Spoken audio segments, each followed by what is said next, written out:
guides us to assess what we're seeing. Doug, thank you so much for coming on. One of the very few people we trust. You've been honest since the very beginning and taken a lot of abuse for it. Where do you think this conflict stands tonight? Well, the Ukrainians are being crushed.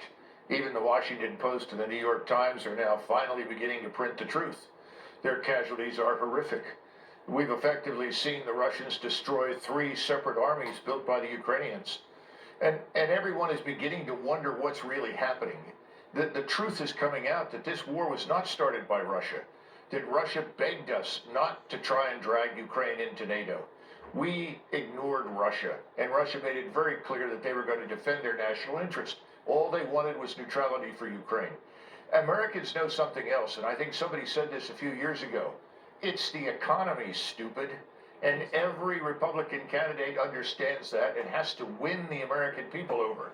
The people in Washington are worried about their donors. The Republican candidates are worried about American voters. Well, I mean, to see Lindsey Graham invoke Ronald Reagan, who won the Cold War with a superior economy and not with tanks, that's true. Ignore the fact that our banks are collapsing. How exactly do you think people like Graham and virtually every Republican senator, with a few honorable exceptions, how do they think we're going to afford a war against Russia and China simultaneously? Well, it's unaffordable. It's unaffordable against Russia. You don't have to lump China with the rest of them. It's impossible. We are on the road to bankruptcy. The American people sense it.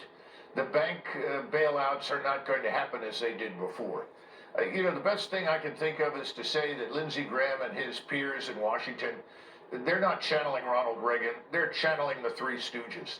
The last thing Americans need is a war. No more political and military incompetence, ineptitude, corruption. They want an economy that works, and they're not going to stand around and watch the financial system go under. They want real leadership, not a cardboard cutout president.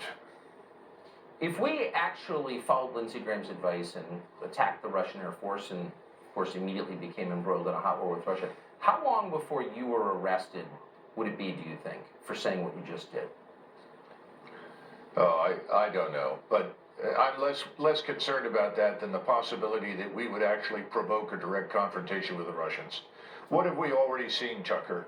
They're ready to fight. They're already partially mobilized. They'll put millions of men into the field quickly. We're not in a position to do that. We can't even recruit for our armed forces. The left has destroyed the United States Armed Forces. Who are we kidding?